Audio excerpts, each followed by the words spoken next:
हम लाइव चर्चा प्रारंभ कर रहे हैं और यह लाइव चर्चा का जो विषय है आज श्वेतास्त्रों उपनिषद के बढ़ते हुए क्रम में हम चर्चा करेंगे और विषय है विश्व योनि। यह विश्व योनि क्या है और विश्व योनि किसे कहा गया है? ठीक है, वैसे तो हमने कई योनियों की बातें की कि भाई अनेक योनियों में जीव का जन्म होता है, लेकिन यह विश्व योनि कहां पर है जहां से यह विश्व ही उत्पन्न होती है? कहने का तात्पर्य यह है। तो यह विश्व योनि शब्द का क्या अर्थ है और विश्व योनि शब्द का प्रयोग क्यों हुआ है, तो ये हम आज विचार करेंगे। आज की चर्चा में आप सभी जुड़कर इस चर्चा का पूरा पूरा लाभ उठाएं। तो चलिए इस श्लोकों की ओर चलेंगे कि श्वेतास्त्रों उपनिषद के श्लोक विश्व योनि और दूसरा विषय है संहार और सृष्टि। दो विषय है, संहार और सृष्टि और विश्व योनि। सबसे सबसे बड़ी बात क्या है कि विश्व योनि के संदर्भ में ही सारी बातें हैं, इसलिए मुख्य विषय वही है। तो संहार और सृष्टि की जो चर्चा है वह भी विश्व योनि को बताने के लिए ही की जा रही है। 3 श्लोकों में श्वेतास्त्रों उपनिषद के 5वें अध्याय के 3, 4, 5वें। दूसरे श्लोक में जिसमें कपिल मुनि की चर्चा है उस पर हम चर्चा कर चुके हैं। तो दूसरे, तीसरे, 5वें श्लोक की जो चर्चा है वह उस पर हम आज ध्यान देंगे। तो दूसरा हो गया, तीसरा, चौथा, 5वां। ठीक है, चलिए देखते हैं इस श्लोक क्या कहते हैं। संहार और सृष्टि के बारे में क्या कहते हैं, विश्व योनि के बारे में क्या कहते हैं, इन सबको स्पष्ट करते हैं। तो कहा जा रहा है एकैकम जालम बहुधा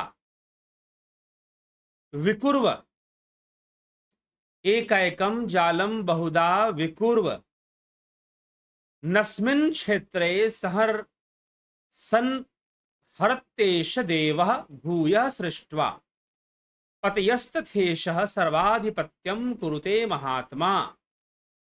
यह देव इस जगत क्षेत्र में, यह परमेश्वर इस जगत क्षेत्र में एक एक जाल को बहुत प्रकार से विभक्त करता है, मतलब जालों को तोड़ता है।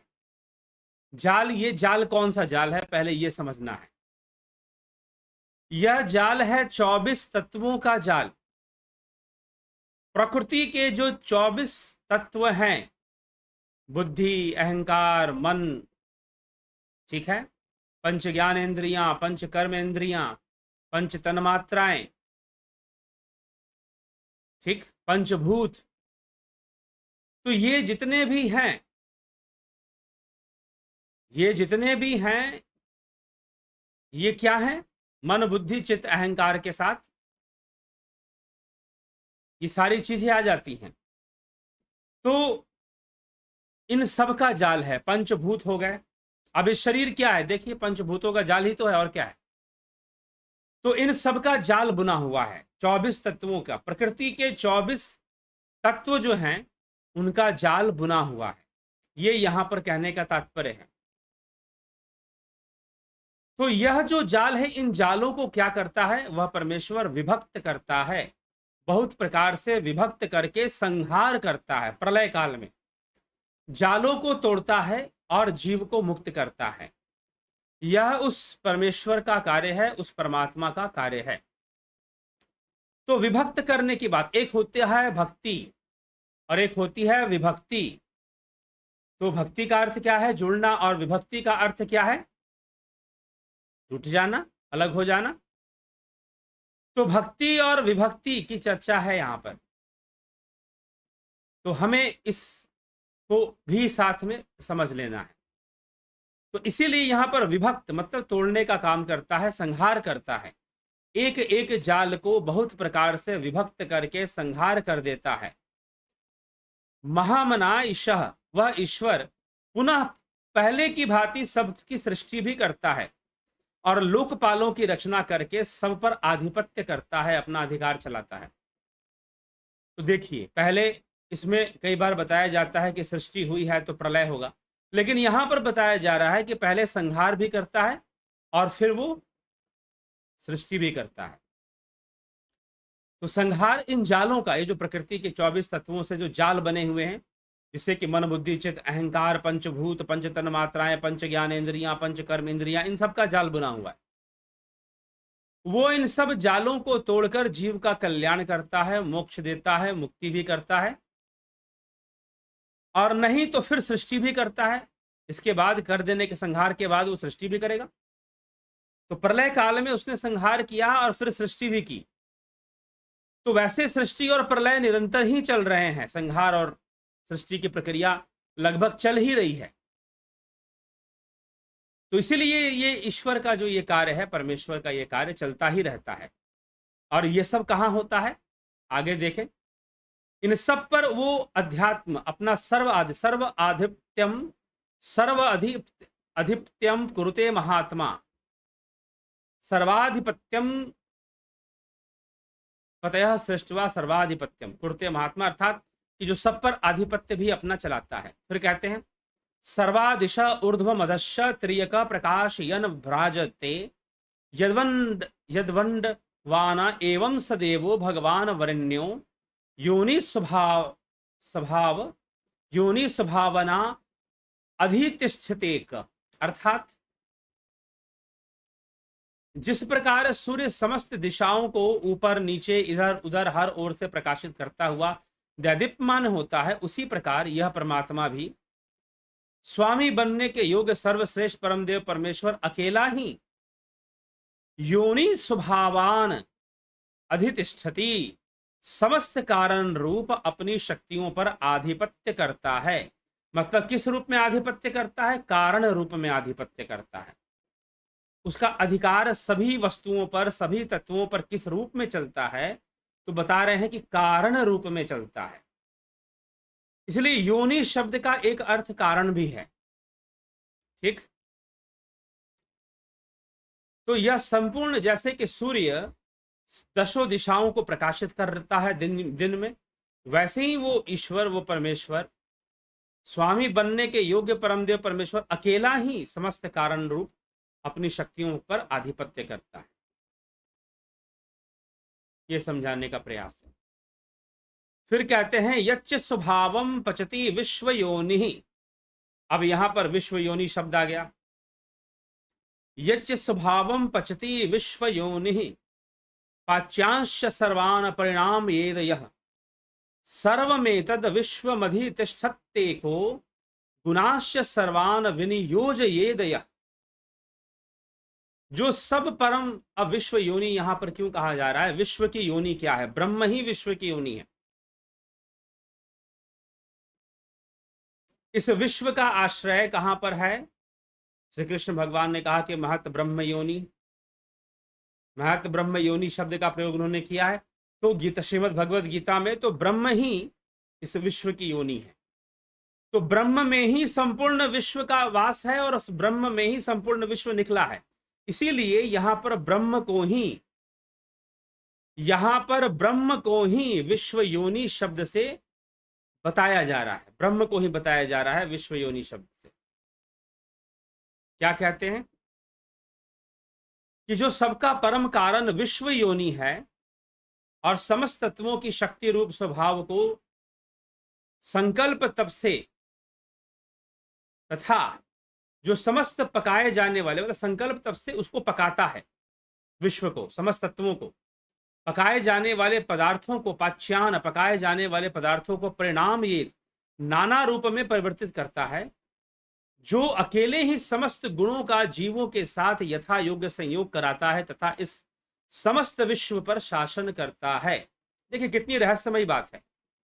जो विश्व योनि है, अर्थात संपूर्ण विश्व की योनि हो, वही समस्त तत्वों की शक्ति रूप स्वभाव को पकाता है, अर्थात उनका व्यंजन बनाता है, तथा जो समस्त पकाए जाने वाले पदार्थों को नाना रूप में परिवर्तित करता है, यह जो अकेला ही समस्त गुणों का जीवों के साथ यथा योग्य संयोग कराता है तथा इस समस्त विश्व का शासन भी करता है।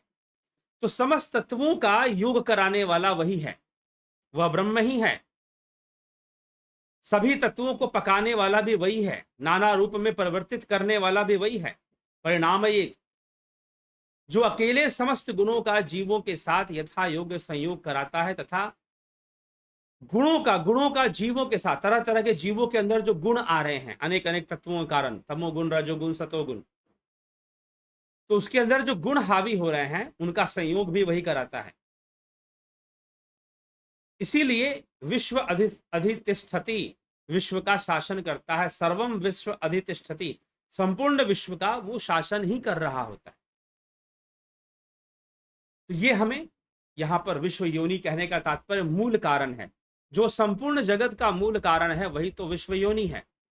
तो मूल कारण वही संहार करता है, वही सृष्टि करता है, वही सभी को तपाने वाला है, संपूर्ण तत्वों का जाल बुनने वाला है। तो पहले कहा गया कि भाई जाल को काटता है, लेकिन जाल को बुनता कौन है? बुनने वाला भी वही है, काटने वाला भी वही है, एक ही तत्व है, ब्रह्म। बस बुनने की प्रक्रिया जो है भोग वृत्ति है, और जलाने की प्रक्रिया योग वृत्ति है, क्योंकि वो निष्काम है। ठीक, तो ये विषय थोड़ा सा हमें स्पष्ट रूप से समझ लेना चाहिए जो यहां पर बताया गया है। विश्व योनि, विश्व योनि शब्द का प्रयोग इसलिए हुआ है क्योंकि वह ब्रह्म ही। अब इससे एक और बात होती है, अब योनि शब्द स्त्रीलिंग भी माना गया है, तो अब ब्रह्म क्या है? ब्रह्म को भी यहां पर देवी के रूप में माना गया है, योनि के रूप में माना गया है। तो इस रहस्य को भी थोड़ा समझना चाहिए। तो ब्रह्म जो है उसको हम नहीं जान सकते, नहीं समझ सकते जब तक ध्यान योग ना हो, लेकिन वो संपूर्ण विश्व की योनि वही है, संपूर्ण विश्व वहीं से प्रकट हो रहा है। योगियों ने, ऋषियों ने अपने ध्यान योग से जाना और फिर उपनिषदों में लिखा, वेदों में लिखा, नहीं तो दूसरे शास्त्र ग्रंथों की रचना के माध्यम से बताने का प्रयास किया। तो ये सारी चीजें होती रहती हैं। तो इसीलिए हमें भी इस तथ्य को समझना है और समझकर ही चलना है। ठीक है, तो विश्व योनि ब्रह्म के अंदर संपूर्ण विश्व ही निहित है, इसीलिए उसको विश्व योनि भी कहा गया है। ठीक, चलिए आगे देखते हैं आपके कमेंट क्या कहते हैं। विक्रम सिंह जी, बहुत बहुत अभिनंदन है आपका। जगदीश लाल जी, गोपाल शर्मा जी, जगत नारायण जी, अंजू श्रीवास्तव जी, बिमला शाह जी, चितरंजन बरुआ, ओम नमो भगवते वासुदेवाय, उदय शंकर जी, भगवान श्री कृष्ण गीता में एक समय कहते हैं, ना मैं कुछ करता हूँ, ना मैं कुछ करवाता हूँ, ना ही किसी कार्य का सहयोगी बनाता हूँ, और दूसरे समय कहते हैं कि तुम निमित्त मात्र बनकर रह करने वाला तो मैं ही हूँ। चर्चा हो चुकी है इस विषय पर, गीता के इस विषय पर। भगवान कुछ भी नहीं करवाते, करने वाला मैं हूं, कारण रूप में, योनि रूप में, जैसे कि अभी चर्चा हुई योनि की, कारण रूप में करने वाले हैं, ना कि प्रकट रूप में। कुलदीप सिंह जी, विश्व यात्री जी, ओम नमः शिवाय। रवि यादव जी, अभिनंदन है आपका।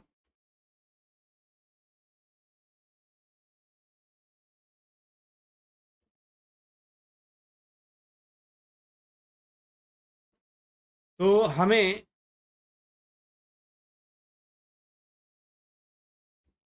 इन सब बातों को समझना है। जयंती भाई पटेल, कन्हाई कुमार जी,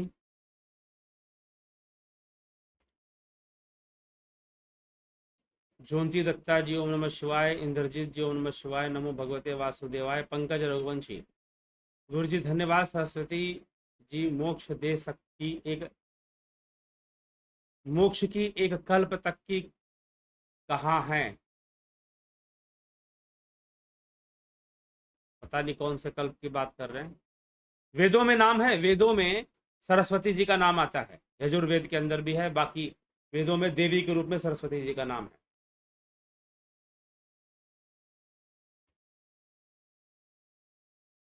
एमपी जी, इंद्रजीत जी,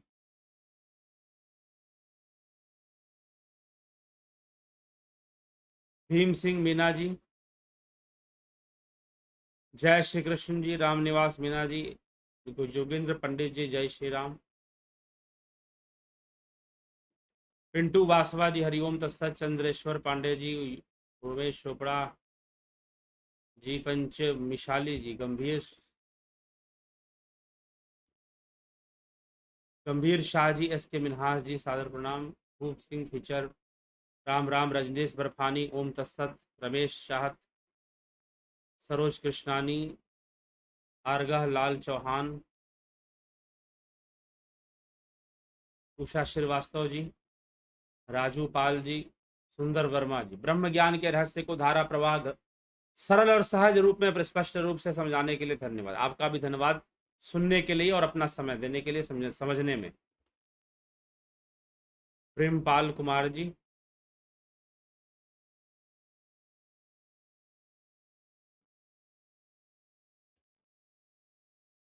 शिवाय सतनम्मा, माधुरी कोले जी, गणेश पवार जी, बद्री लाल जी, सुरेश माने जी, जयंती भाई पटेल जी। ठीक है मित्रों, तो श्री कृष्ण गीता भी प्रयोगात्मक पक्ष पर ही निर्भर है, कोई मान लेने की बात उसमें नहीं है। तो हमें इसको थोड़ा समझना पड़ेगा और समझकर ही तो विश्व योनि शब्द का प्रयोग क्यों हुआ, किस लिए हुआ, यह स्पष्ट हो गया होगा और संहार सृष्टि के बारे में जो बताया गया वह भी स्पष्ट हो गया होगा।